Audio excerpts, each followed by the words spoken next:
What I really like about this extension, though, for Pat Narduzzi is that, he actually earned it. This is not Pitt giving out an extension. Yes. This should have been what? If this was basketball, they'd have given out the extension just before the Western Michigan game, and then we'd have wondered if it was the right move or not. He comes off the best season in 40 years at Pitt. I know the numbers are goofy, getting all the way to 2030, but that'll be here before you know it. I think it's a good move. I'm not going to quibble about the length of this thing. He seems to be finally on the path to building something.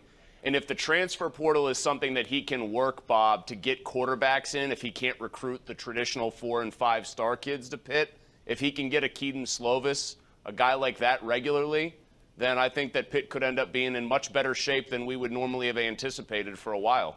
I think that's one of the good things about Pat Narduzzi. He's willing to embrace all of this new wave of not just recruiting, but also athletes getting money with the NILs. A lot of guys who've been in it for a long time may not want to do it, may think it's a distraction or something that, hinders what they're trying to do. Not Pat Narduzzi. He's used it to his advantage, and I think that's a good sign.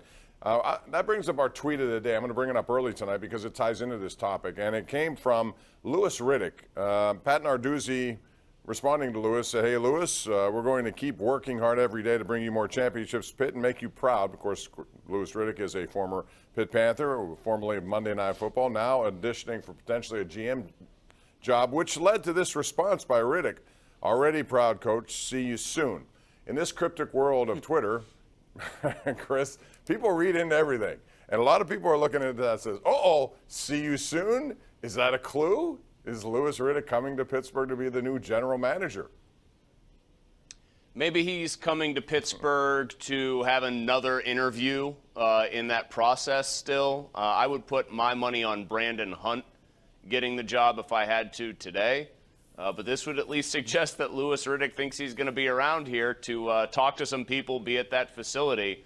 I would be surprised, though. I don't know about you, Bob. I'd be pretty surprised if it's not Brandon Hunt at this point, maybe Omar Khan, but it just seems very unlikely that the Steelers are going to go with an outside candidate, somebody that's not innately familiar with how Mike Tomlin likes to do things. If if Omar Khan's staying around, then with how he likes to do things.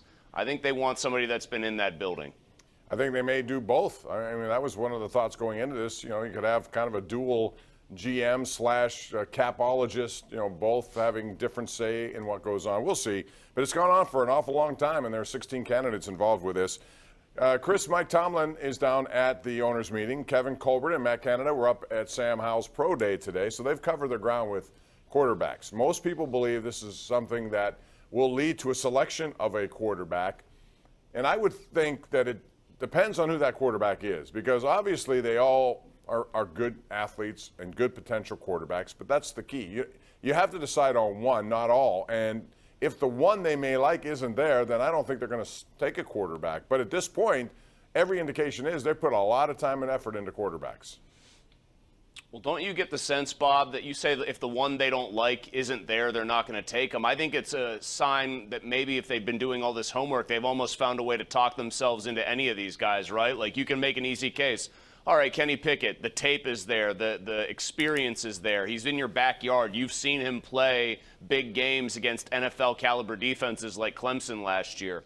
Malik Willis, it's obvious. The ceiling is through the roof, to twist a Michael Jordan phrase. You worry about the floor maybe, but the athletic ceiling is off the charts.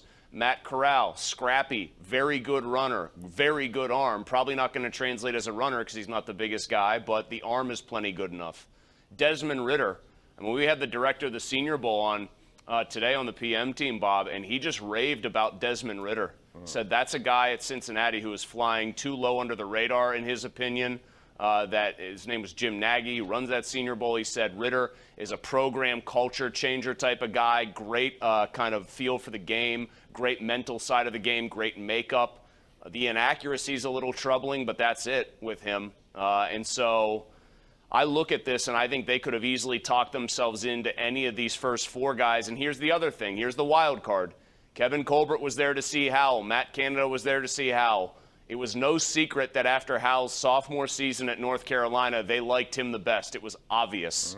He had no weapons with him this year. I just wonder if they might try to go bargain hunting in the second round and trade up a little bit to get maybe the quote-unquote fifth guy on the board. We'll see.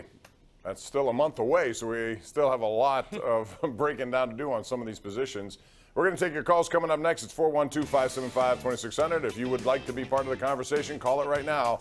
We're live on Pittsburgh CW and simulcast on The Fan. This is the Ireland Contracting Nightly Sports Call.